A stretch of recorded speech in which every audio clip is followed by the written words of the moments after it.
17 si può ben dire sia il numero del destino di Enzo Tortora. Oggi, 17 settembre, alle 17 la pronuncia, la lettura della dovuta condanna. Il 17 giugno dell'83 l'arresto, il 17 gennaio dell'84 la concessione degli arresti domiciliari, il 17 giugno dell'84 l'elezione al Parlamento europeo, il 17 luglio dello stesso anno il rinvio. Quasi 4 ore è stato in Enzo Tortora. È il primo impatto del presentatore televisivo con i magistrati napoletani cui è affidata l'inchiesta. 3 ore e 40 di domande serrate, scaturite dalle clamorose rivelazioni dei pentiti della Camorra. Ordine di cattura. Del delitto previsto e punito dagli articoli 416 bis, primo, terzo, quarto, quinto, settimo, comma, codice penale 112, numero 1, codice penale, per aver partecipato all'intesa. Il 34 finora è mancato, ma il 17 non poteva trasferire. Dal salotto della Milano Bene, dove certi legami si sarebbero saldati, all'atto finale della funzione di assoggettamento delle vittime omertà degli aderenti, nonché disponendo per i singoli associati di armi e materie esplodenti, ha come precisi scopi la consumazione dei delitti contro la persona e il patrimonio, il traffico di armi e sostanze stupefacenti su buona parte del territorio nazionale, l'acquisizione del controllo di attività economiche e in parti di concessioni, autorizzazioni ed appalti anche ai servizi pubblici finanziati con i profit della CIAI. Di Napoli, provincia e buona parte del territorio nazionale, ma ha cercato di poi sussistono scorrettezze e debolezza desunti dalle precise e circostanziate dichiarazioni di alcuni aderenti alla stessa organizzazione, il cui nome allo Stato si omette per ragioni di sicurezza dei medesimi, di opportunità e di cautela processuale, riscontrate in buona parte della documentazione di alcuni magistrati napoletani accusati da diversi pentiti di aver estorto le loro dichiarazioni contro Tortora in cambio di favori, c'è stata la ritenuta la obbligatorietà della emissione dell'ordine di cattura, considerato che la carcerazione preventiva pare oltretutto necessitata dall'estrema gravità del reato contestato, sintomo certo della notevole pericolosità sociale degli imputati, che si desume del resto dalla stessa struttura dell'organizzazione delinquenziale e dalla indubbia esigenza di carattere istruttorio tesa ad evitare l'inquinamento delle prove, visti gli articoli 252, 253,6 Codice di procedura penale, ordina la cattura di Tortora Enzo.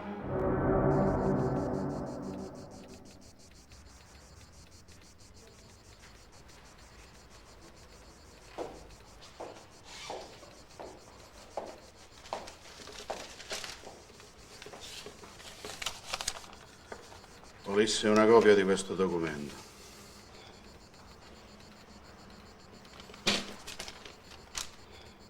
Giovanni Pandi che siete voi. E chi se no? E venite mo che stiamo chiudendo. Tornate domani, Rimane.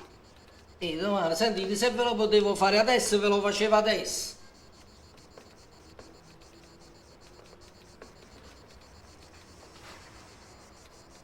Certamente.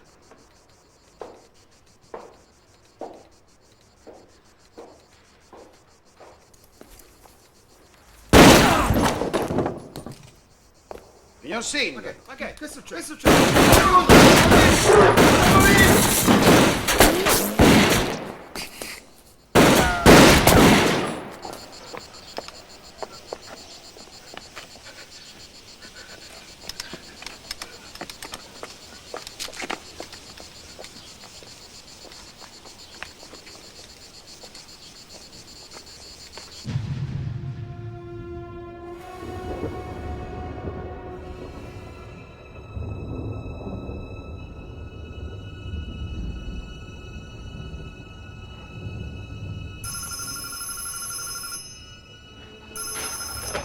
Pronto, chi è? Raffaele, sono io. Ah, ciao. Raffaele, ci sei? Raffaele, Ma che ore sono? le 2 stavi lavorando? No, ma che sono crollato. Senti, scusa se non t'ho chiamato. Insomma, non è che non ci penso, lo sai, è che sono indietro con il lavoro e... Non ti preoccupare, lavora tranquillo. È una parola. Insomma, se va male anche stavolta è un disastro. Ma oggi le cose sono diverse. Anche il giudice dovrebbe essere meglio di quello del primo grado. Certo è un lavoro difficile, ma questa volta saranno loro a perdere la partita, sono sicura. Speriamo. Pentiti? Questa è una vittoria dello Stato. Questa è una vittoria della giustizia. Questa è una vittoria della Procura di Napoli. Questa è la vittoria dell'Arma dei Carabinieri.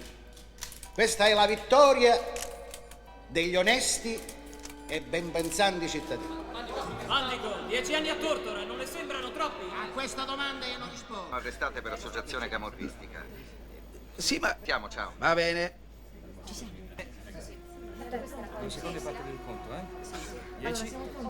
Sai qual è la notizia più bella? No, qual è? Dicono che io sia un camorrista, mia cara. E chi lo dice? Lo dice l'ANSA. E se lo dice l'ANSA...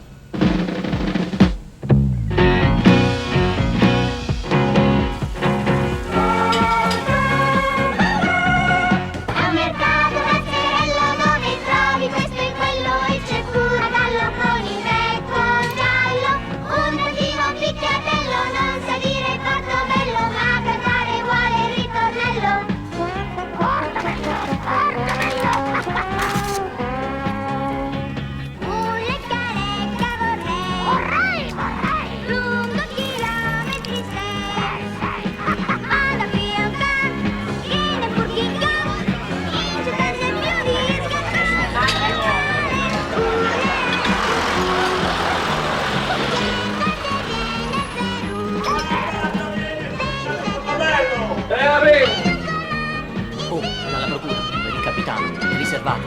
Mi raccomando,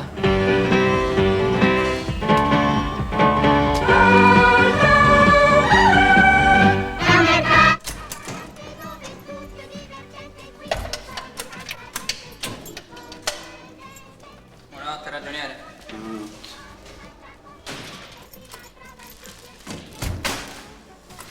Ho già portato i fetti e biscottato. Ti fanno un culo così, spacce, dici la verità. È un brutto guai essere bravi in matematica. Come, quante volte te lo devo dire? La chiusura del trimestre devono fare i conti. Caterina Vigliano, il numero 8502, ricordo 02 per chi chiama fuori da Milano. E passiamo alla storia del signor Duilio Colardo da Milano. Posto sto fedele? Niente. Certamente. Lui non risponde a uno che fa di nome Barbaro. Guardalo là, lui ha studiato. Ha fatto l'università, lui non si sporca le mani con uno come te. Tu che tieni? La quinta elementare tieni, allora che buono. Che buffo. Si vede che lettere nostre non danno preoccupazione. Però ci scassano cazzo, a lui e a tutta la Rai TV. Lei era evasa.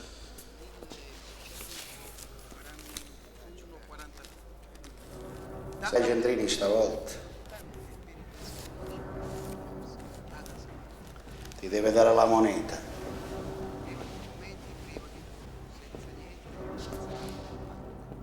E che resta? Leggi. Mittente Domenico Barbaro.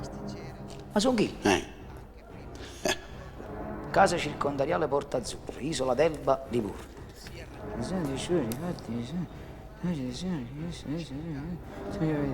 Ah, è bella sta frase. Com'è andata? La trasmissione è benissima. Cioè? Oltre 20 milioni, vuoi scommettere? No. Sì, vedrai, ti rendi conto? 20 milioni di spettatori. Questa roba non si può rispedire qualcosa al mittente, Anna? Ci proviamo, però sono di più i pacchi che arrivano di quelli che non riusciamo a rimandare indietro. Ciao Franca.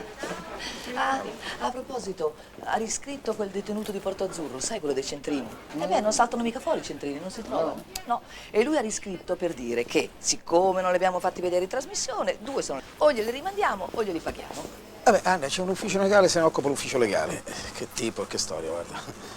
Per concludere l'esame della testimonianza del test epandico diventa naturale chiedersi come sia stato possibile che dalla genericità della sua prima deposizione, resa in data 28 marzo 1983, fino all'arresto di Enzo Tortora in data 17 giugno 1983, nulla sia stato compiuto per verificare l'esistenza di elementi a conferma di tale accusa. Non si è controllata l'utenza economica. Non si sono controllati i suoi spostamenti, nulla. Nulla si è fatto per cercare almeno l'esistenza di un eventuale acquirente del Tortora.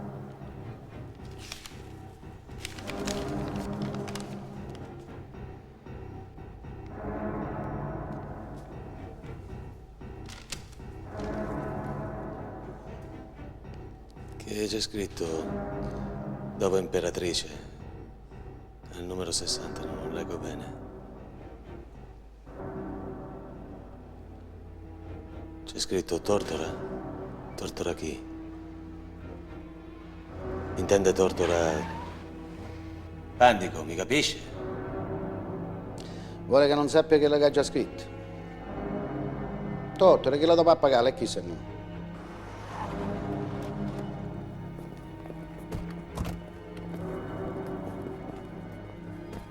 Allora, Pasquale Barra, perché ci ha fatti chiamare? Le è venuto in mente qualcosa sulla persona che ci interessa?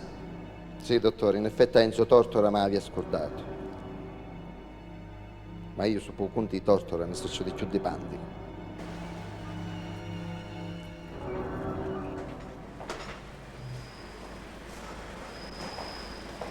Hanno arrestato uno famoso? Io no. E tu? Pandico usa così, per sentito te. Evidenza che una volta l'è scappata a Cutolo. Io invece saccio pure quando Cutolo l'ha battezzata a Tortora camorrista. A due affatte e cucchine. E dove l'ha fatto? E con chi? Alla casa della signora Marzano, in già una mansarda alla periferia di Milano. Pronto? Pronto? Signora, sono Enzo. Chi? Enzo Tortora, mi passa Raffaele. Sì, glielo passo subito. Raffaele, c'è Enzo. Pronto, Enzo? Che succede? Raffaele, succede che sono in una caserma. Vanno a arrestare. Ma dove ti hanno portato? Ai carabinieri, in via Inselci, a Roma. Sì, aspetta che me lo scrivo. Un'inchiesta partita dalla procura di Napoli. Allora, Roma? A Roma, sì. Via Inselci. Via Selci? Inselci. No, via Inselci. Un'inchiesta partita, sì, dalla Procura di Napoli. E io non ci capisco niente. Che cosa Ho capito. vogliono da me? Ascolta, Raffaele, che Enzo, vogliono? Enzo, stai calmo, per favore. Ascolta, adesso io cerco di saperne di più, va bene? Tu però devi stare tranquillo. Come faccio a stare tranquillo? Stai tranquillo, Questi- Enzo. Questi fanno sul serio, altro che tranquillo. Devo andare. Va bene. Ciao. Ah, pronto? Hanno arrestato Enzo. Com'è che un nome del genere le viene in mente ora? Il santa della lista? Dopo 5 giorni di interrogatorio. Siccome mi viene in mente ora non lo devo dire.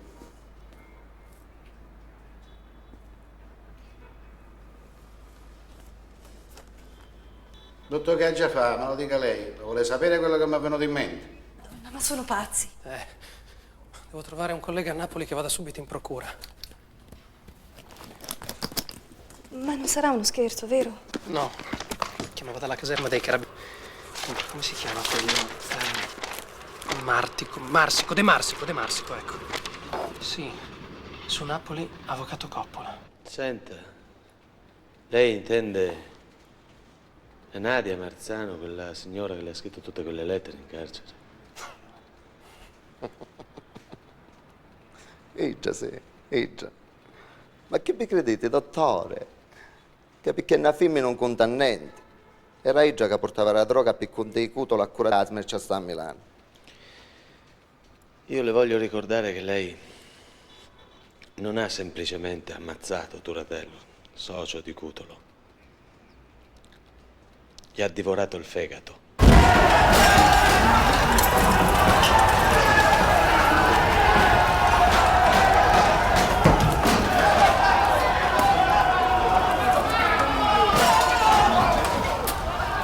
Allora, Barra, noi sappiamo che lei teme per la sua sorte. Io le chiedo, come mai questo improvviso squarcio di memoria riguardo i rapporti tra la Marzano e il Tortora, visto che lei sono mesi che ci parla di questa Marzano? Io è già un anno che mi sogno pentuto. Ed hai fatto 800 nomi. Con chi su 801. Non ho altro da aggiungere.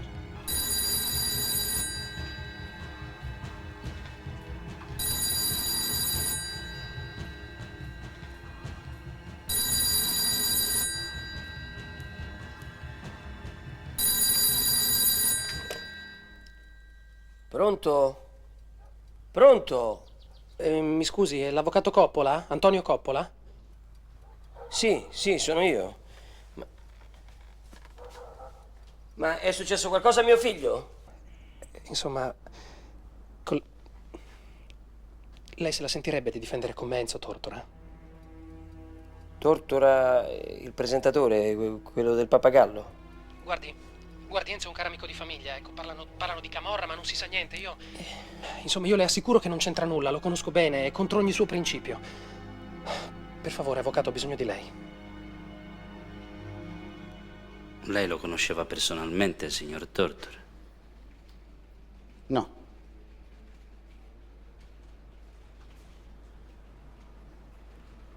L'ho già visto nella televisione. Però ho saputo certe cose quando stavo al carcere di Ascoli Piceno. Al tempo, diciamo, della sua effettiva collaborazione con Cutolo. E proprio da lui l'ho saputo. È stata una certa giornata che stavamo facendo un discorso su una fregatura che dovevamo dare a un certo Tomassi. Così di... Ciao papà. Non è possibile. Silvia.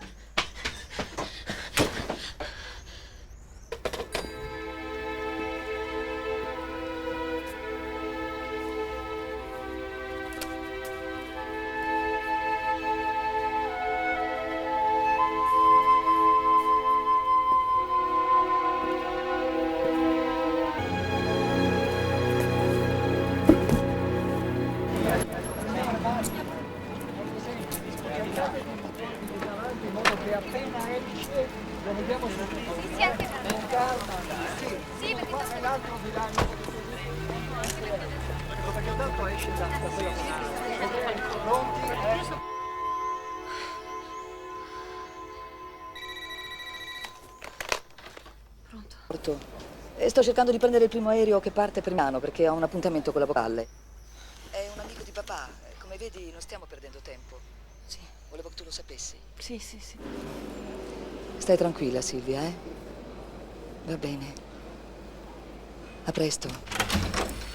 Signor Tortora, scusi se l'ho fatto attendere.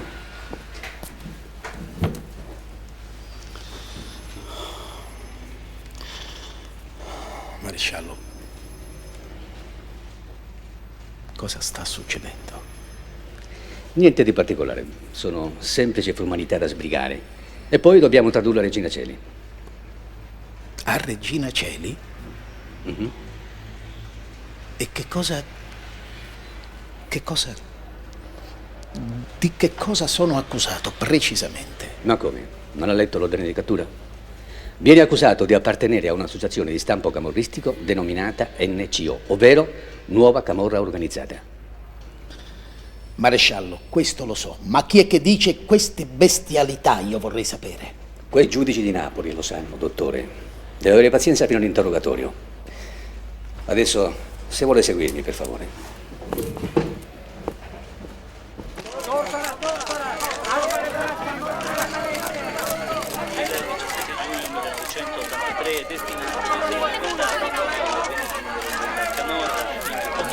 Tortora, alza i polsi! Facci vedere le manette! Le manette, Tortora! Mai nella mia vita. Un contatto con qualcuno! Le ripeto, mai. Senti, Tortora! Cosa sta succedendo? Ci dica qualcosa per il suo pubblico. Riprenderà a Portobello? Il noto presentatore televisivo Enzo Tortora. Tortora interrogato per ore presso la caserma dei carabinieri di via Inselci, a Roma, e poi è stato trasferito presso il carcere di Regina Coeli, alla base del suo arresto e dichiarazioni.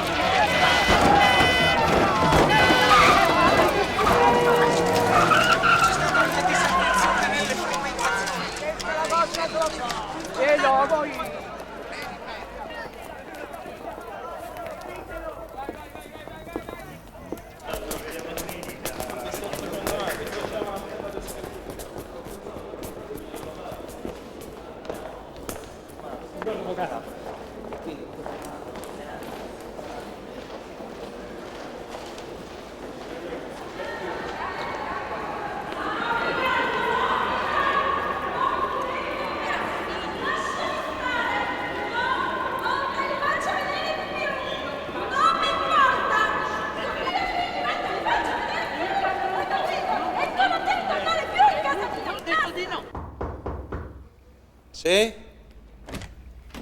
Buongiorno, dottore, disturbo? Buongiorno, avvocato.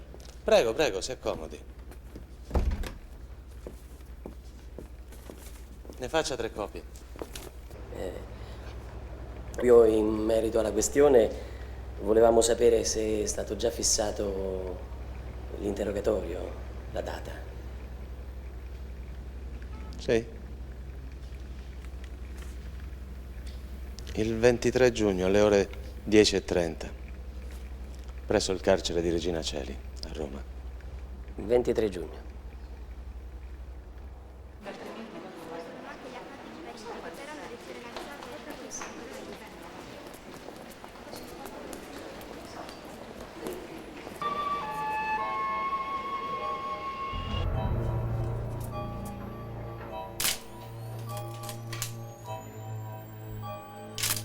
Svolta a destra.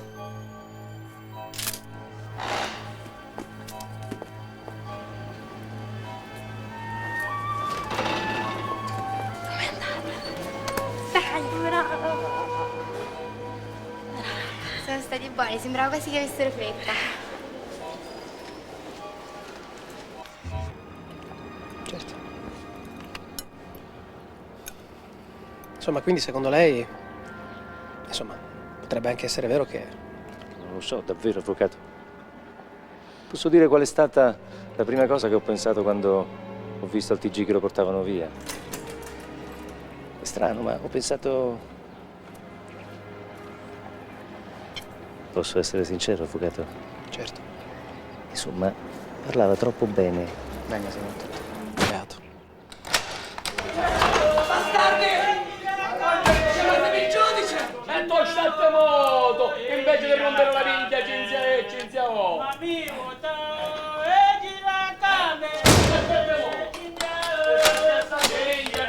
città Catrè.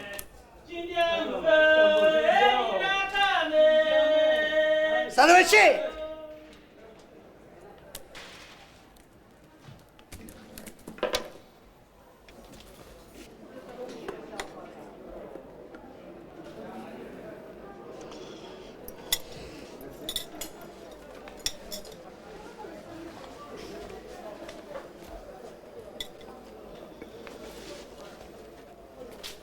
Coraggio, Lotto, mangiate qualcosa. È buono, vitamine, zucchero, qua serve.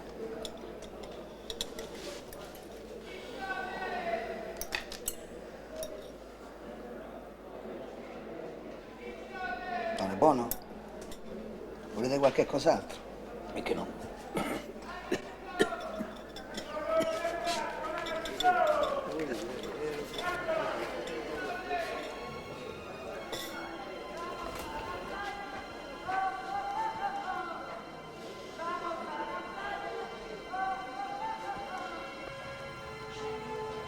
Buongiorno. Buongiorno.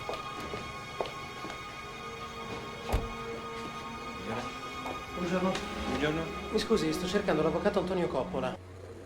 Beh, mi sembra dire poco. Sembra che prendano qualunque pettegolezzo pur di farci un titolo a sensazione.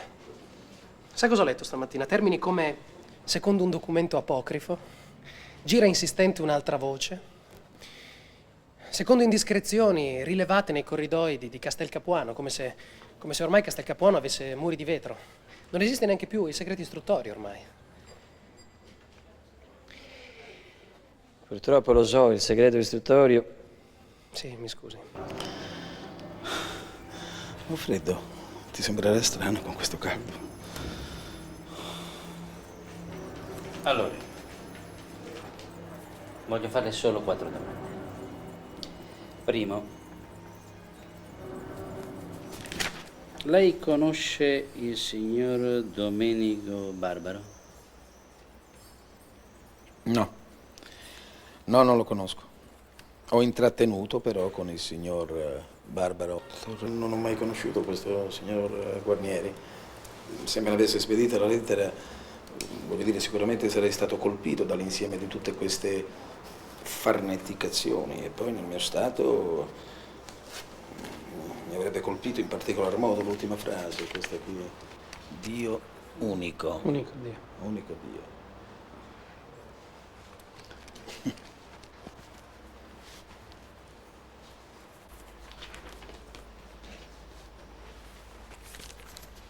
quella donna?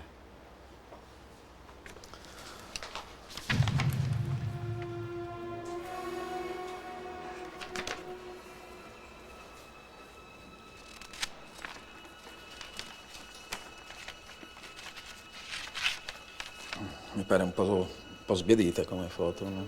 Beh, completamente illeggibile, direi. Posso chiedere la professione di questa signora? Comunque, con questa storia dei centrini ricamati non è che possono andare troppo lontano.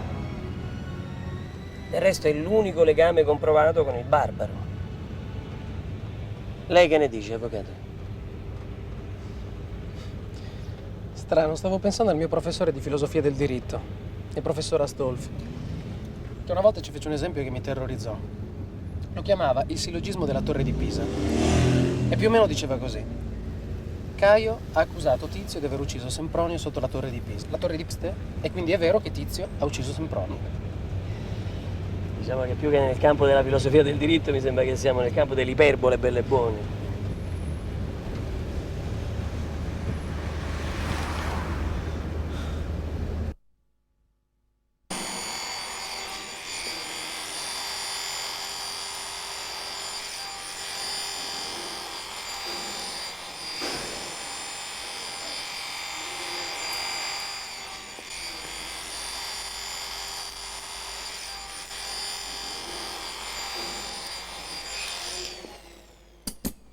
Si suda di meno con i capelli corti, vero dottore? Si suda di meno.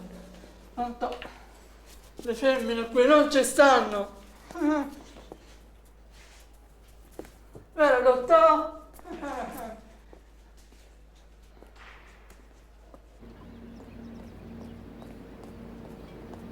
Avvocato della Valle? Sono arrivati i giornali dell'epoca che aspettavano. Grazie. No, grazie, va bene così.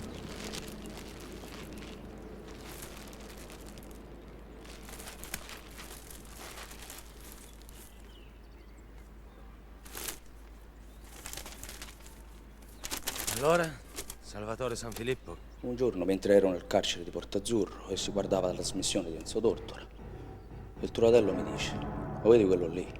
Tu non ci crederesti, ma quello ha lavorato per me e per Francoppola. E per lui ha fatto anche parecchi viaggi come corriere in diversi paesi, perché lui aveva facilità alle frontiere dove era conosciuto."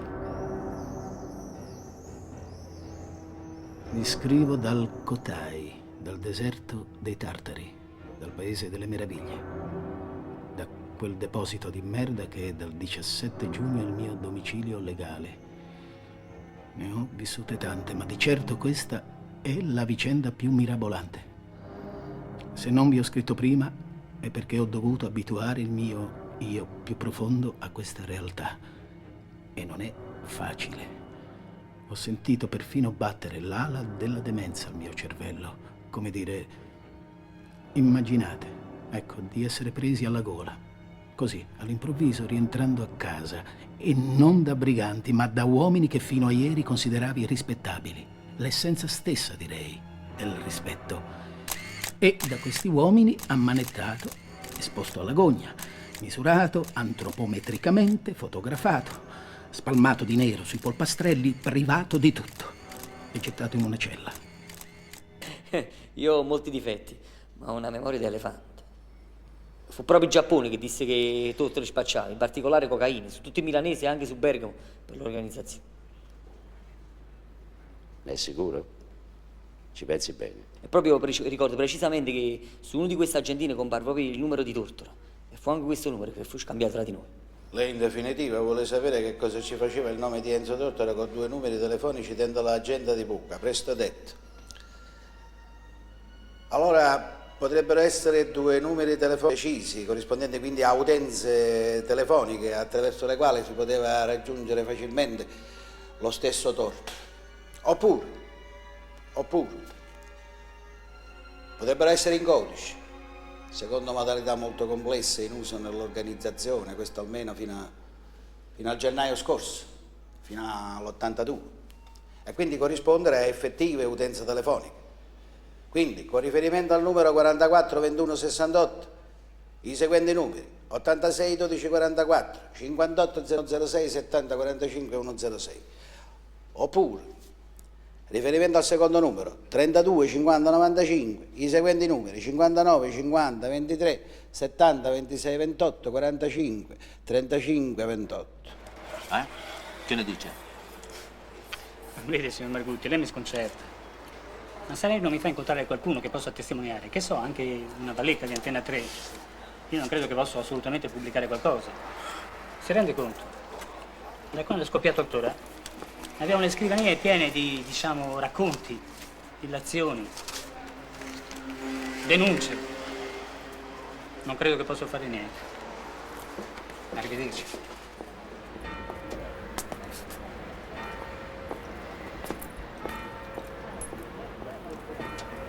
Senta, scusi. No, scusi, abbia pazienza. Sono stato qui un'ora a raccontarle tutto l'ambaradan del Tortora e lei adesso fa così. Ma per chi mi ha matto? No, guardi che io sono un pittore di fama internazionale, o non lo sa? Scusi, No, dove va? Venga qui. Ma allora perché non racconta tutto quanto ai carabinieri? O ha paura?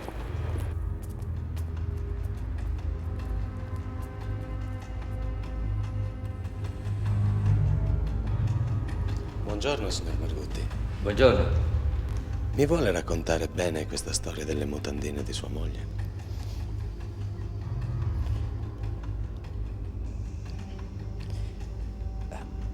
Dunque, le mutandine.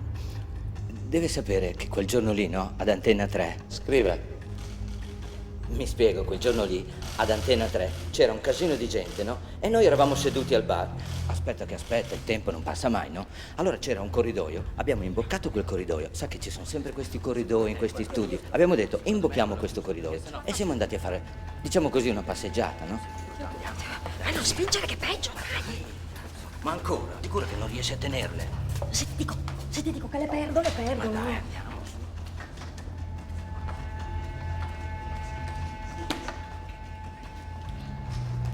Dai, ciao, che ti deve fare? Momento. Sbrighe, s'ostia.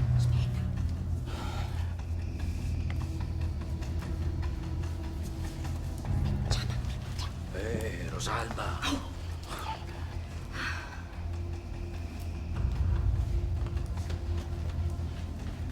La porta aperta dello studio di Antenna 3 vede Tortora in compagnia di 3 persone con le quali avrebbe scambiato dei sacchetti di cocaina in cambio di denaro. Fin qui le voci che abbiamo raccolto, eccetera, eccetera. Grazie. Sì, però... Scusate un attimo, ricapitoliamo, perché io qua non ci sto capendo più niente. Prima c'è questo Pandico. Pandico? Sì, vabbè, Pandico. Che ha una cartella clinica lunga 30 pagine. Poi questo tale Barra, detto O Animale, che dopo un anno a dire chi sto qua, chi sto là, l'improvviso di mio padre. San Filippo, processato 10 volte e 10 volte condannato per calunnia. Adesso Margutti, che se ne esce con la storia che la moglie perde le mutande. Ma per favore! Il problema è che finché noi veniamo a sapere le cose dai giornali, che tra l'altro credono a tutto e ci ricamano sopra, non possiamo mai controbattere, abbiamo sempre le mani legate. Certo, e poi corriamo un grossissimo rischio. Perché se si forma la convinzione che i giudici, i PM, accettino le deposizioni solo in funzione del loro collegamento logico, si verifica... Ma almeno un dubbio, perché non è possibile. Enzo non sta bene. E certo, Regina Coeli è un carcere che fa schifo. Vabbè, cerchiamo almeno di fargli cambiare carcere. Noi ci stiamo provando, solo che non è affatto facile. No? Ma lo so che non è facile, ma qualcosa bisogna pure fare, no?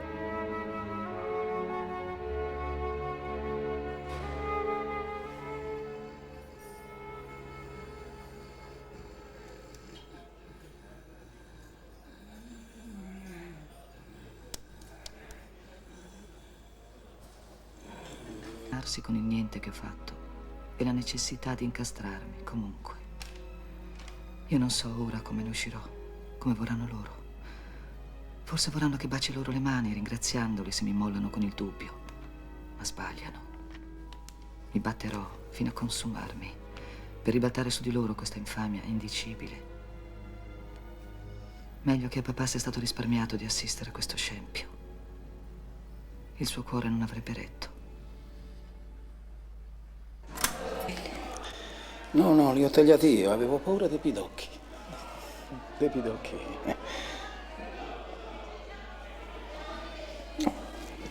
Come va?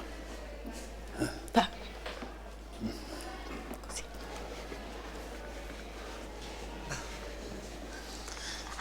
Eccellenza, mi scusi, vorrebbe una loro per mio figlio, mi scusi. Ah, sapete chi è venuto a trovarmi? No. Capanna, il politico. Si è soli poi. Non sono mai stati amici. Erano soltanto dei leccaculo. Chi ti ha insegnato a parlare così? Non sembra nemmeno tua figlia. Cosa dicono di me?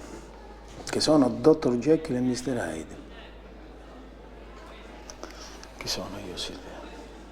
Chi è tuo papà? Un uomo per bene, tuo papà.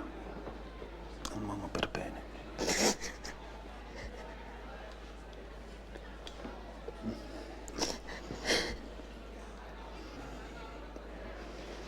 Sta bene.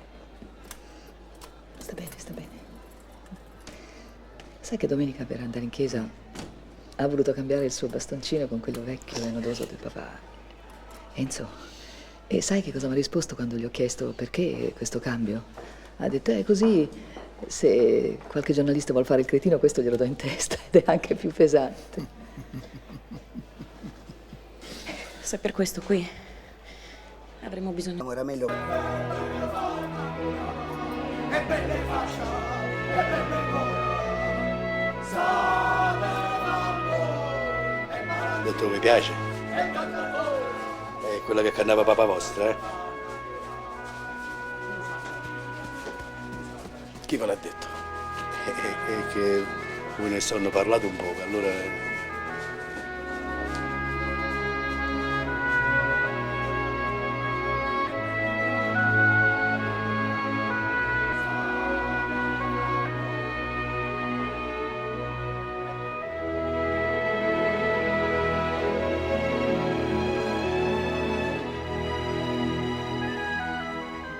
In questo paese zarista l'uomo subisce la stessa sorte delle pratiche, ammuffisce marcendo chiuso in una cartella che non è di carta, ma di ferro, di carne e sangue.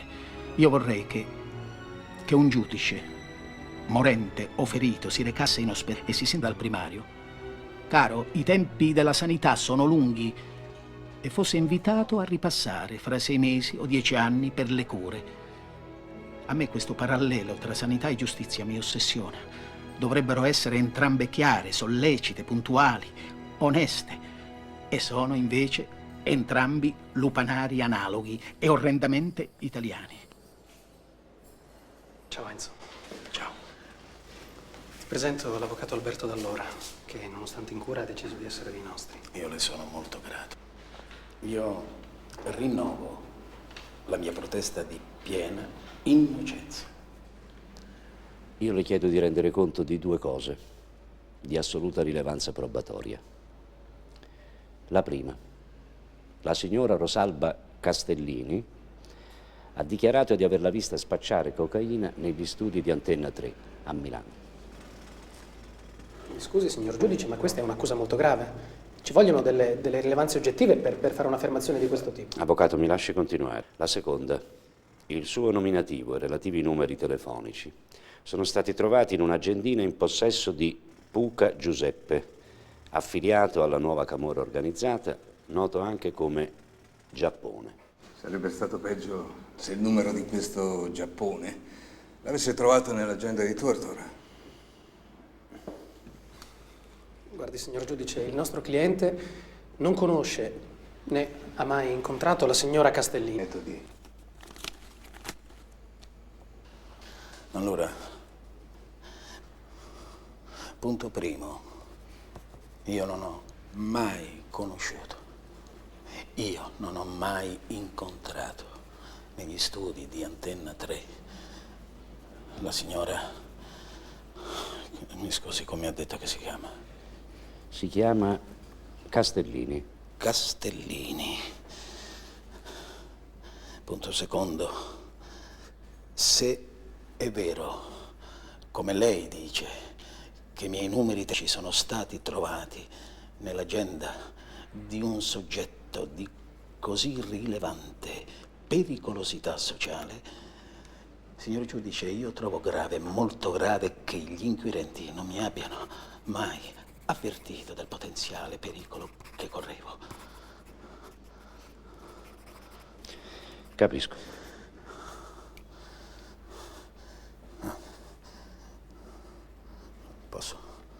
Per ultimo, le ricordo, signor giudice, la mia agenda mi è stata rubata 1 anno e mezzo fa, con la valigetta 24 ore che la conteneva.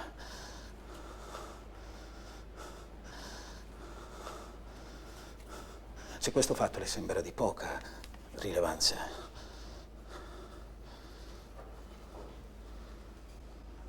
ho finito. Io no.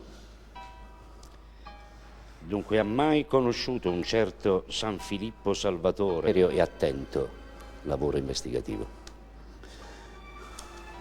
Tutto? Avete votato il sacco? 0 più 0 più 0 fa sempre 0, signor giudice. Per cui, a parer nostro, il vostro bel sacco di accuse che vi siete portato fin qui da Napoli è completamente vuoto. Spero rendiate conto.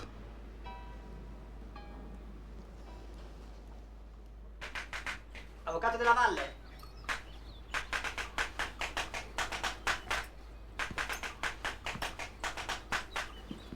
Buongiorno avvocato. Già al lavoro? Sì, sì. Guarda, appoggi qua. Grazie. Questi sono gli ultimi messaggi arrivati. Ah, bene. Ah, senta, per oggi, per favore, mi faccia... ...e la trasparenza delle acquisizioni probatorie, con la rigorosa critica di ogni risultanza processuale, sia contro che a favore dell'imputato.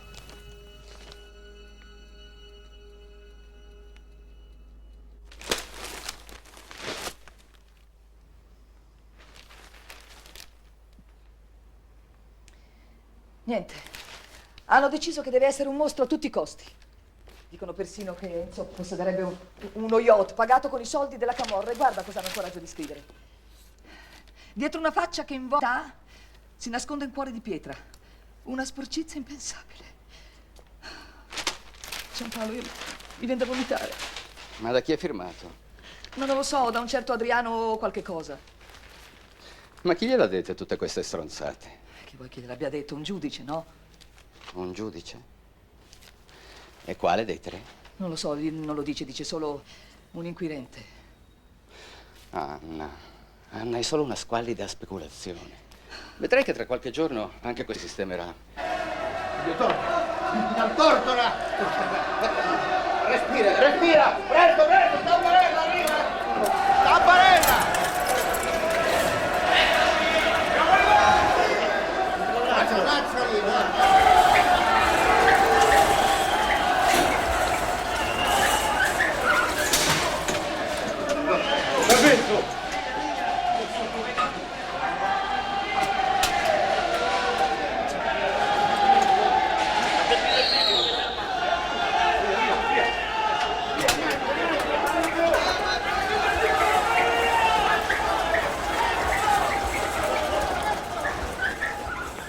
Bergamo, 13 ottobre 1983. Passato il giorno nero del 1° ottobre, in cui ho di nuovo sofferto quello che è umanamente soffribile, vedo che almeno l'ultimo infame pallone sulla mia truffa ai terremotati si sta sgonfiando. Pazienza. Papà ne ha. Hai ricevuto le mie lettere precedenti? Quasi 5 mesi dal E Gaiozza sequestro. come sta? Ma ti Legge dico già che questo. comincio a divertirmi. Li voglio in ginocchio, li voglio al tappeto, uno dopo l'altro. Occorre che quello che resta di questo povero paese veda, senta e tocchi con mano. Come possono rinviarmi a giudizio con niente in mano è mistero gaudioso tutto partenopeo. Ma a questo punto sono io, credi, che ho voglia di andare al premiato Circo Pommarola in gabbia e con il maggiore fragore possibile. Ha uno spettacolo indimenticabile. Comunque, le feste... già, le feste, che parola. Le passerò qui, a Bergamo, non ho dubbi. E anche il mio compleanno.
capisco perfettamente.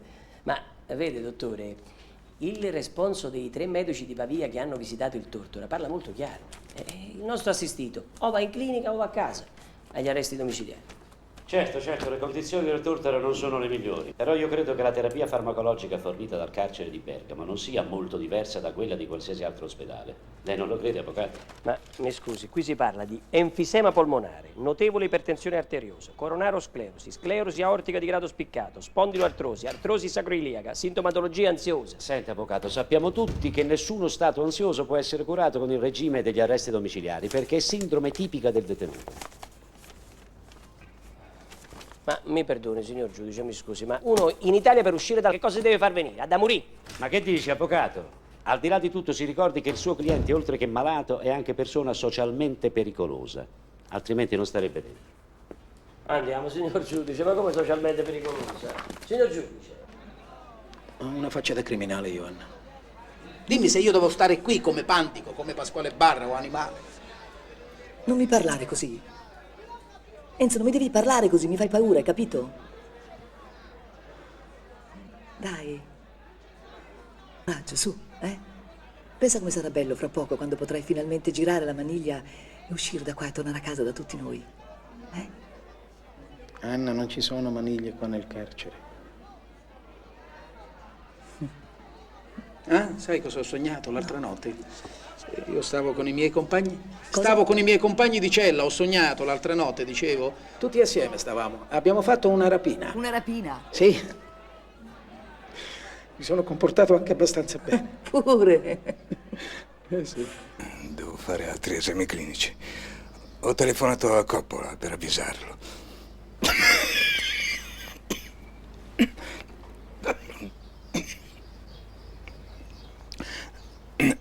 Non vi abbandono. Vi raggiungo appena possibile. Ma certo, non ti preoccupare. Aspetta. Siediti. Grazie. Leggere la bozza? Certo. Eccolo qua.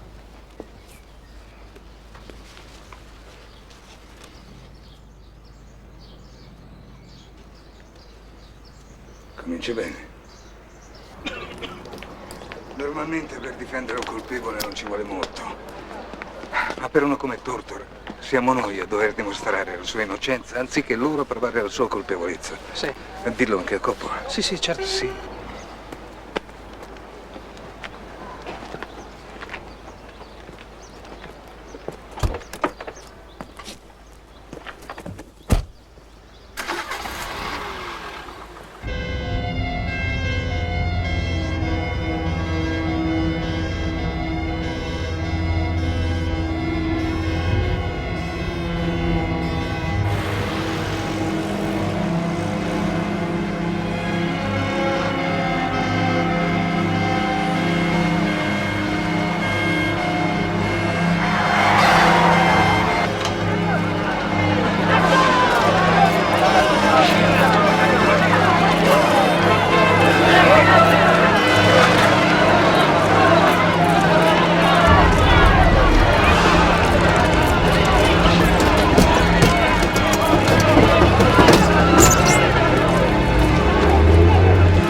Oggi a Napoli si è giocata una singolare quaterna all'otto. Detenuto malato, 9 la data odierna, 20 la Tortora, 66 caserma dei carabinieri. Uscirà?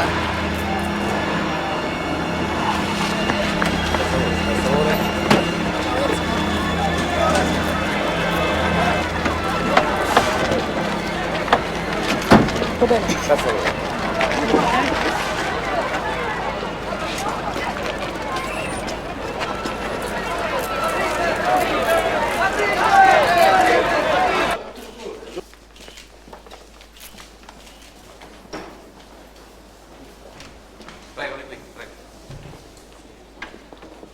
No, signore, mi dispiace. E chi lo dice che non possiamo parlare col nostro cliente? Nuove disposizioni. Nuove disposizioni. Ma incredibile. Deve solo incontrare 2 persone, signor Tortora. Una cosa da poco. Nel frattempo i suoi avvocati aspetteranno fuori.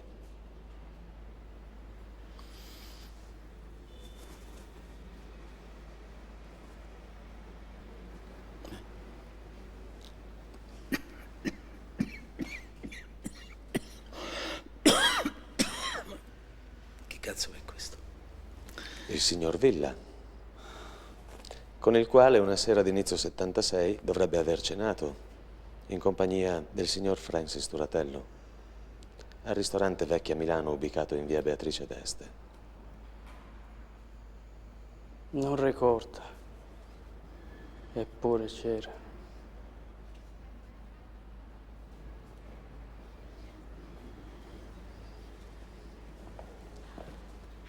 Ma guarda che si rivede. Enzino.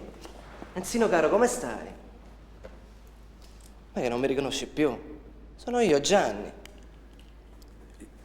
Gianni chi? Come chi? Ma che t'hanno fatto? Sono io, Melluso. Ma che non ti ricordi più quando ti portavo la medicina per il naso? Enzino. Ma chi è questo cialtrone? Chi l'ha mai conosciuto? Che cosa state facendo? Che cosa state facendo?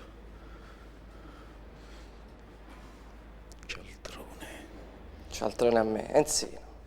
Ma che cosa stai dicendo? Non ti ricordi tutte le cose che abbiamo fatto insieme? Enzino.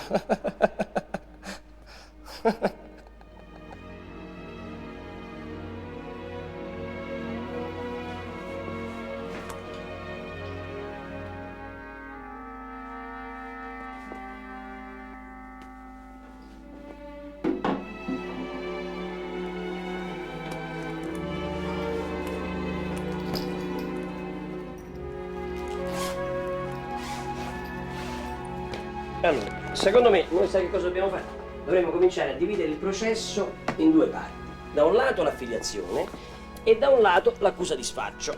Io ho qui preparato un piccolo schema perché possiamo lavorare a blocchi. Allora, da un lato Pandico, poi Barra Marzano e poi il carteggio Pandico Sì, più o meno anch'io avevo avuto la stessa. Dividere i pentiti maggiori dai pentiti minori.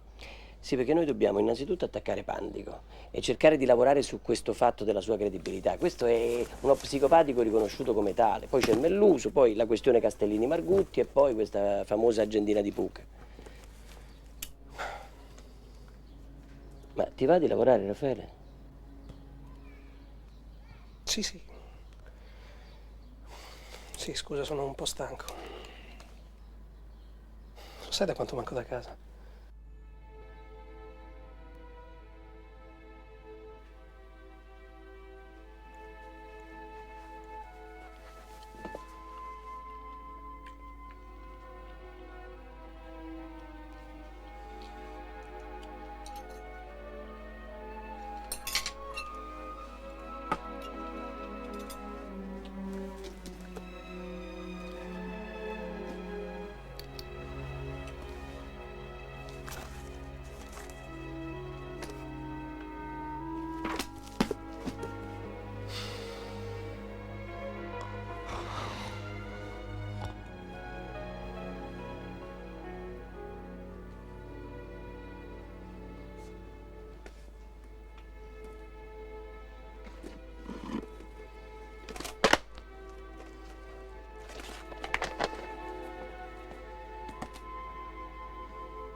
Signor Presidente, se mi consente, vorrei leggere la dichiarazione rilasciata dal Pandico in fase istruttoria.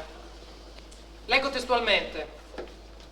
Il Cutolo, nel parlare della fregatura che voleva dare al Tomassi, accennò ad una cura che aveva invece subito l'organizzazione da parte di Enzo Tortora, il presentatore Rai TV al quale era stata consegnata droga, in particolare cocaina, per un valore di 50 milioni circa. Passo direttamente alla parte conclusiva della dichiarazione. Ecco, raccontò quindi il Cutolo, alla presenza del Medda, del Palillo e dello Iacone, che il Tortora era stato ingaggiato nel 77-78 dalla famiglia Palillo, nostri affiliati, di concerto con tale Barbaro e con Alcappe, entrambi calabresi che gestivano una raffineria nell'organizzazione. Letto, confermato e sottoscritto Pandico Giovanni. Sì, ma non capisco la domanda, Presidente. Guardi, la domanda è molto semplice. Perché lei in istruttoria ha detto delle cose E poco fa in aula invece ne ha dette delle altre. Perché siamo alla lettera G. Quando si arriverà sul caso Tortora specifico, alla lettera T, spiegherò come e perché se ne parlò. Beh, signor Presidente, se il Pandico continua a fare i suoi comodi in aula...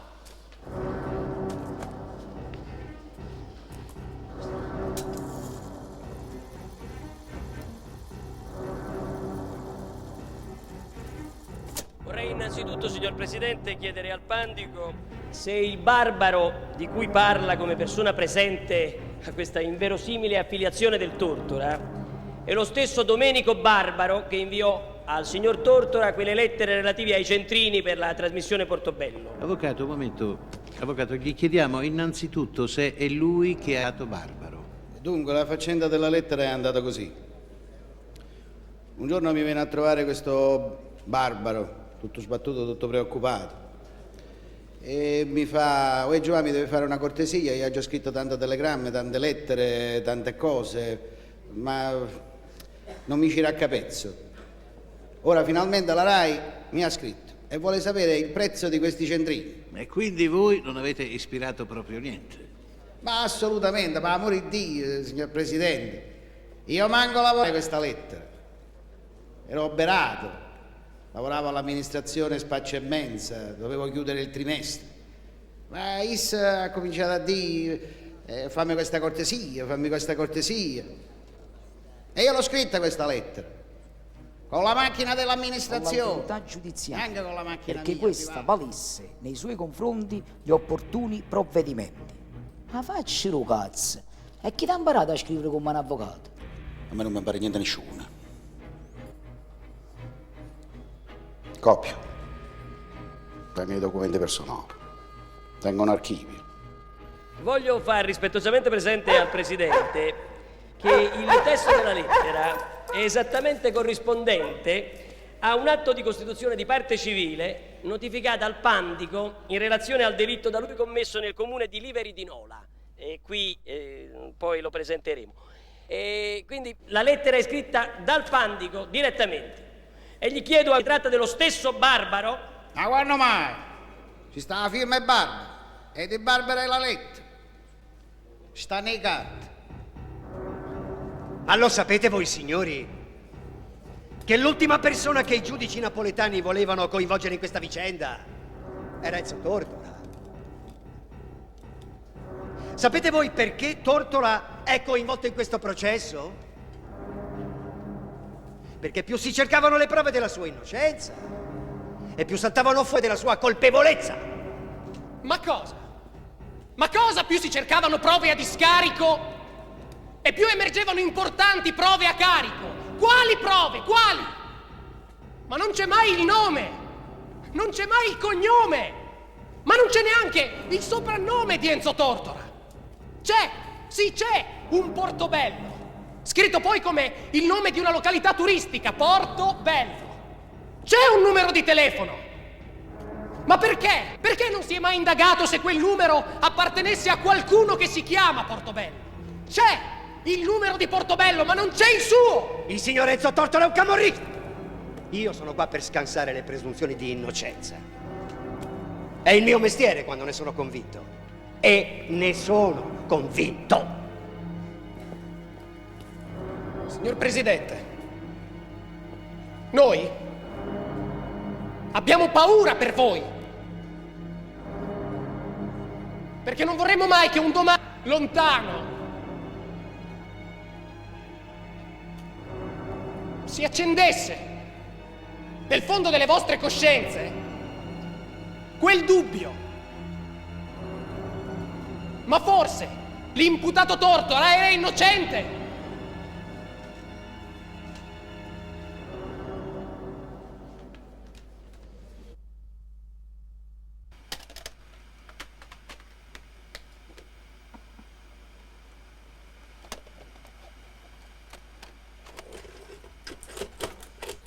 Allora, signora Marzano, cerchiamo innanzitutto di capire.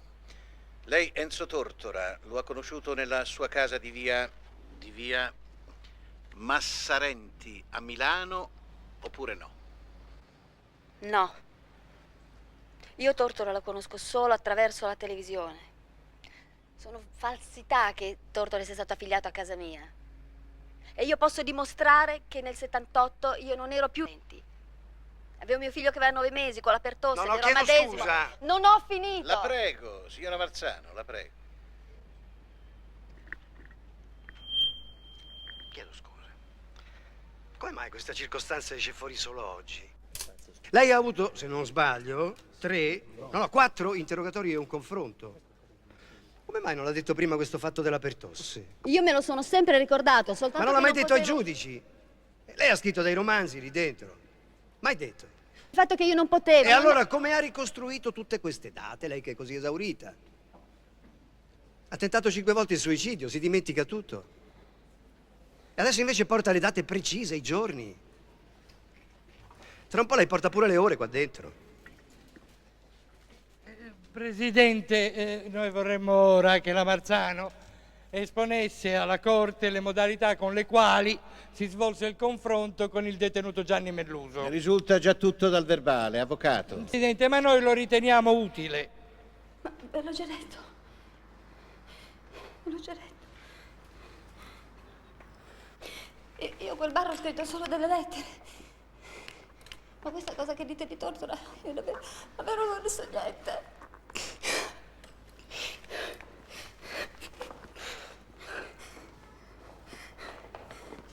Prego.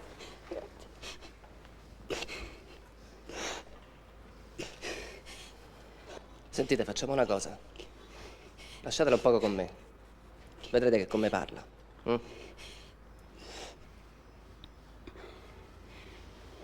Vabbè. Solo 5 minuti, Gianni.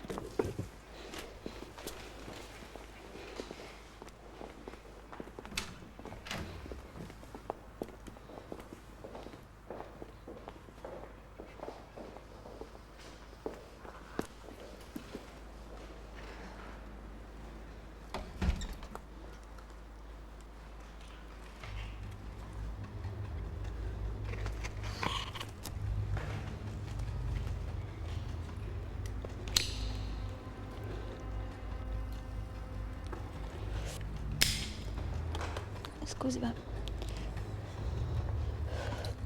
Lei chi è? Chiamami Gianni. Al che io urlare allora ho detto, ma allora tu non sei un giudice! E sono uscito fuori dalla porta, correndo! Un momento, signora Marzano, un momento. Lei sta affermando che è rimasta sola con Melluso in un ufficio della caserma dei Carabinieri Pastrengo di Napoli e che Melluso le ha toccato le gambe. Sì, perché non mi credete! Però ti è piaciuto? Ma perché non glielo dice al presidente quello che abbiamo combinato in caserma? Silenzio, per piacere! A questo punto io chiedo che vengano annesse agli atti le lettere Barra Marzano. E visto che Barra non vuole rispondere, leggiamo le lettere, vediamo se dice lui la verità quando dice che è una camorrista, dico una camorrista amica di Cutolo. Abbiamo, pubblico ministero, le lettere della Marzano. Nel fascicolo della Marzano non ci sono, Presidente. Beh, saranno da qualche altra parte. Non sono da nessuna parte, signor Presidente. La Marzano è stata arrestata, ma le lettere non ci sono.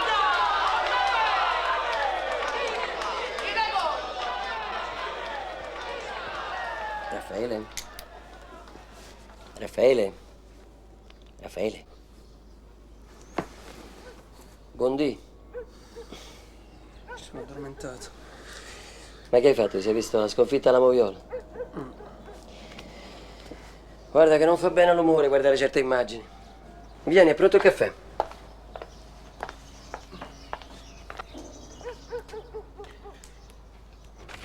Questi sono gli studi di Antena 3. Questi sono gli ingressi al piano. C'è il bar interno agli studi. Questi sono i corridoi, i bagni. Quindi lei praticamente, per andare a cambiarsi gli slip, è uscita dal bar, si sarebbe fatta tutto il corridoio, passando davanti a 1, 2, 3 bagni.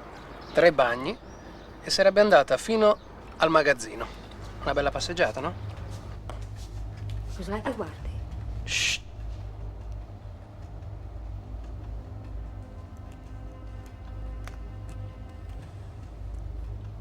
In quel momento, quello che secondo me aveva più autorità, no? Ha aperto la valigetta 24 ore e poi ha mostrato al Tortora quello che c'era dentro. Ora, guardi, per me quelli lì erano soldi, perché il Tortora ha preso subito una mazzetta e poi ha cominciato a sfogliarla, no? Come fanno i cassieri di banca. Mi spiego? Sì, mi scusi, premesso che il signor Margutti e prima di lui la sua consorte non ci hanno saputo dire, ma non dico il giorno, ma neanche il mese, ma neanche l'anno in cui sarebbe avvenuto questo scambio di droga negli studi a 3 Lombardia.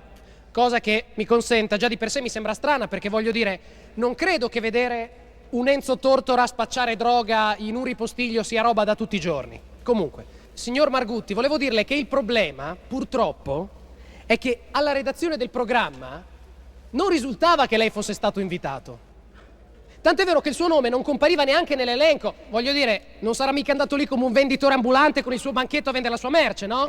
Ma venditore ambulante sarà lei, ma cosa dice? Io sono un pittore di fama signor internazionale, Presidente, non una tele di periferia. Ma come si permette?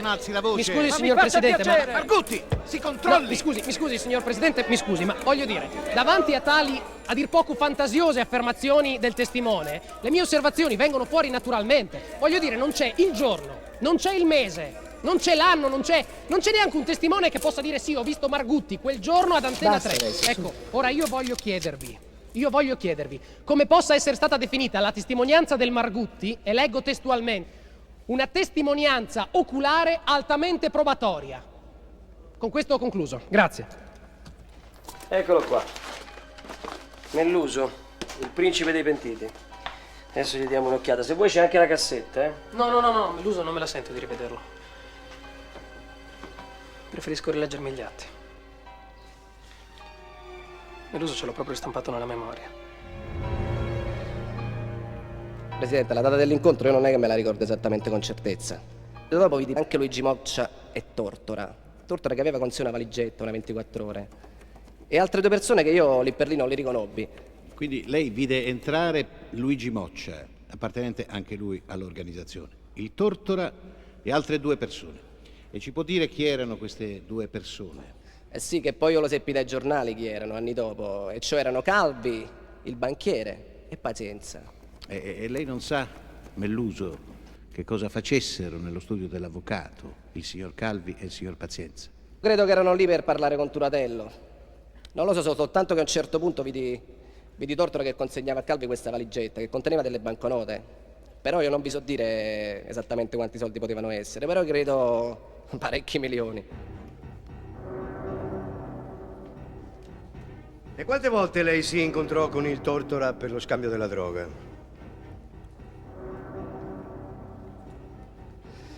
Che io ricordi 4 volte. Come avvenivano questi incontri? Avvenivano per strada. Tortora si presentava sempre in... Una volta mi sembra una Volkswagen, un'altra volta una A112 blu o una 127, una Fiat. Ma il Tortora era solo o era accompagnato da qualcuno? No, non era mai solo, aveva sempre una persona che aspettava in macchina. Però io non conosco il nome di questa persona, non so se era un amico suo o cosa. Sai qual è stato il vero problema? Quale? Il controinterrogatorio di Melluso. Non dovevamo farlo condurre ad Enzo. Lui è stato coraggioso, ma... Sì, anch'io ci ho pensato diverse volte. Però, se uno va contro la nebbia senza fari, chiunque si può perdere, no? Sarà... Noi per fortuna ne vediamo così poca di nebbia da queste parti. Giusto un poco di foschia. Signor Tortora, come da lei richiesto, si accomodi a deporre.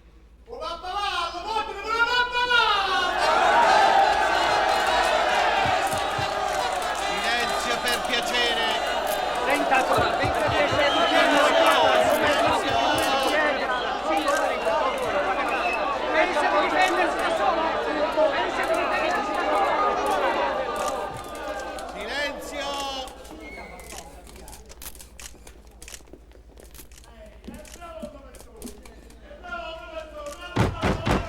Silenzio!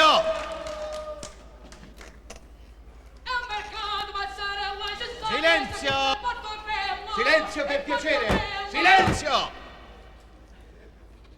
Vorrei chiedere alla Corte di poter usufruire di alcuni appunti, perché la materia è vasta E chi si difende e anche chi accusa ha il dovere di situare realisticamente i fatti, cosa che non mi pare sia avvenuta per quanto ho potuto ascoltare o leggere. Va bene, viene autorizzato a consultare gli appunti. Grazie. Onorevole Tortora, che cosa vuole chiedere di preciso a Melluso? Per esempio, io non sono riuscito a capire in quale epoca precisa il Melluso colloca la circostanza, il giorno in cui io sarei stato presentato al Turatello, né dove. Qui in aula ha parlato genericamente del 1976, quel giorno, lontano dal giorno in cui andò in onda quella trasmissione. Sto cercando, signor Presidente, di farmi aiutare dal signor Melluso a situare nell'arco di un mese, di una settimana, se possibile, una data che mi possa aiutare a costruire uno straccetto di alibi, se permette l'espressione, rispetto a questi fatti estremamente nebbiosi.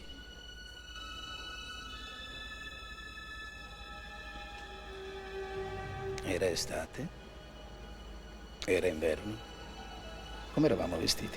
No. Vede, io trovo che sono circostanze estremamente importanti. Ma io mi posso mai ricordare il vestito che indossavi 7-8 anni fa? Ma come faccio a ricordarmelo? Ma sono particolari molto importanti. Ma 10 anni fa io mi ricordo... L'unica cosa che mi ricordo, Presidente, è che allora non era scendere al suo livello. vegetariano. Allora mangiava di tutto, mangiava la carne, tutto allora. Adesso mangia soltanto l'insalatina, è vegetariano, io questo mi ricordo. E infatti io sono un pentito, signor Melluso. Tu pentito? Sì, da qualche tempo, circa l'alimentazione, naturalmente. Troppo pericoloso. L'ironia è troppo pericolosa qua dentro. Quante volte esattamente mi avrebbe consegnato sacchetti da 1 chilo e più con... Ecco, ci stavo specificando, Presidente. Questo è giusto. Era Legnano la prima volta, non Melegnano. È inutile che mi guardi così, Tortora, perché non mi impaurisci. Cioè, è proprio inutile che mi fai gesti con la testa come mi hai fatto in caserma. In caserma? Perché in caserma non me ne dette di tutti i colori. Mi hai detto infame, un sacco di parole. Cioè, è proprio inutile che dici, poi ti faccio vedere. A me non mi fai vedere proprio niente, hai capito? Era Legnano, non Melegnano. Si ricorda il punto esatto? Sì, entrando a Melegnano c'è un bar. A Legnano, scusa, perché mi confondo sempre Legnano con Melegnano. Che sono ai 2 opposti della città. Opposti, lo sto dicendo che era Legnano se si va verso San Siro, no? Tu sei di Milano, queste cose le dovresti sapere.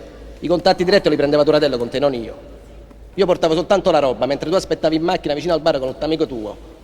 Io sono arrivato al bar. Dunque io quello che voglio precisare è che tu non eri come ora, perché è inutile che vuoi far capire alla gente, io Tortora Enzo, possibile mai che facevo queste cose? Tu 10 anni fa non eri nessuno. Anzi, voglio dire un'altra cosa, che Turatello è stato a interessarsi di te per farti assumere un'altra volta alla RAI. Non è vero questo? Succede, se lo dice lei, succede anche questo. Presidente, mi scusi, questo non è un confronto. Questa non è una... Guida, se... qui c'è una valigetta.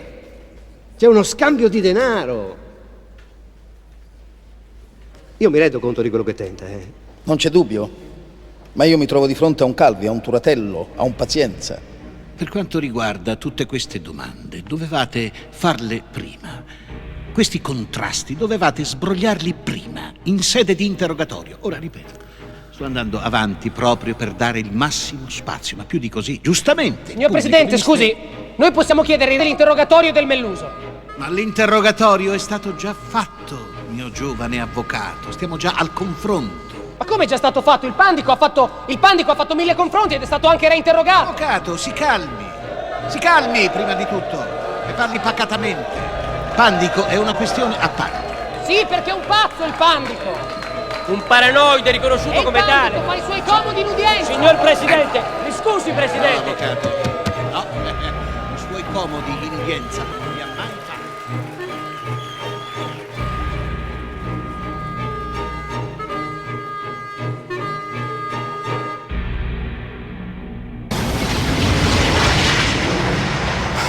Sono un po' sconvolto da questa situazione, Presidente. Devo dirle la verità, sono un po' sconvolto. Risponde a verità che il Melluso ha fatto un telegramma al giudice imposimato perché sa chi ha ucciso il fratello? Non è pertinente? Questo... Ma allora se non è pertinente che il tribunale lo dica. Ci sono tutte le circostanze, signor Presidente, Si calmi, avvocato, si calmi. E allora, se lei mi permette, calmissimamente, io faccio la questione generale, poi il tribunale, se mi consente, vorrà ritirarsi in Camera di Consiglio per decidere una volta per tutte questa cosa, che attiene al cuore della causa dell'accertamento della verità sull'innocenza del signor Enzo Tortora. Questo lo stabiliremo con la sentenza. Brevemente, signor Presidente. Senti questa. È stato costituito a Napoli un comitato denominato degli omonimi somiglianti, che raccoglie le 150 persone incarcerate nel Maxi Blitz del giugno 83 contro la NCO, nuova camorra organizzata, e poi scarcerate. Il presidente del comitato ha dichiarato ai giornalisti, eccetera, eccetera. Niente male? No. E allora, signor Tortosa, lei ha letto questo numero? Cioè, deve vedere questo numero di telefono, o no? Sì, Presidente. E appunto questo non è il numero di Enzo Tortora. E come fa lei a sostenere questo fatto? Perché lei sta dichiarando sotto giuramento.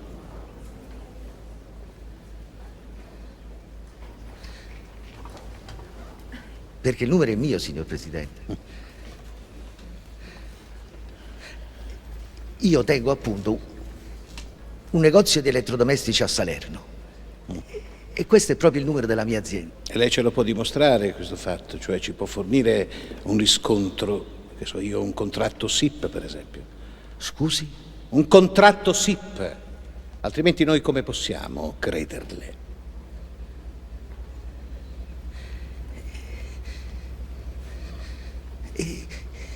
E come lo posso dimostrare, Presidente? Basta che voi fate il numero. Il mio numero.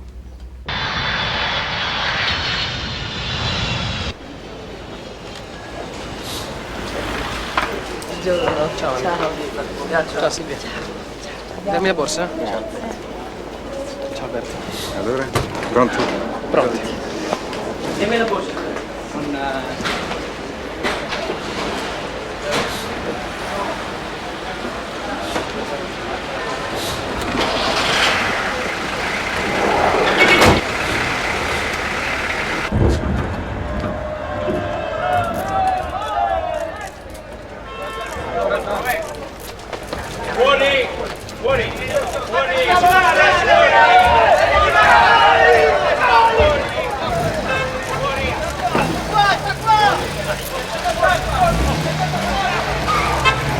Se il caso Tortora è nato da un equivoco tra i nomi Tortora e Tortosa, allora qualcuno degli inquirenti sapeva del Tortora prima della sentenza del tribunale, altrimenti che senso avrebbe l'intervista rilasciata al Messaggero dal giudice latere Carmine Ricci che dice: il nome Tortora è servito per dare ai camorristi pentiti una faccia onesta.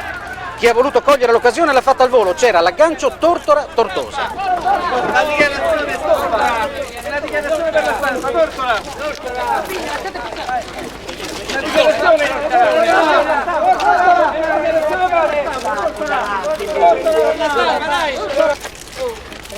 Fateci lavorare, dai! Tortora, come si sente ad essere il protagonista del processo del secolo? E se verrà assolto, cosa farà? Non sarà l'ultimo processo del secolo. Fate passare! Fate passare!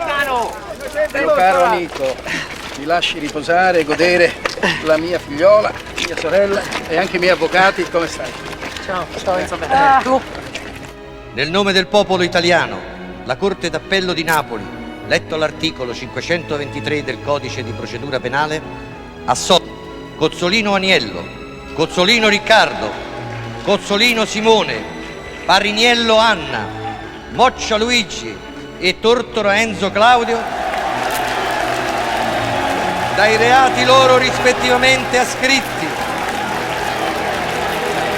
per non aver commesso il fatto dai delitti previsti dagli articoli 416 e 416 bis Codice Penale e perché il fatto non sussiste dal delitto previsto dalla verosimiglianza al cumulo di pazzesche frottole raccontate di pentiti professionisti, sciaguratamente prese in considerazione da giudici dilettanti.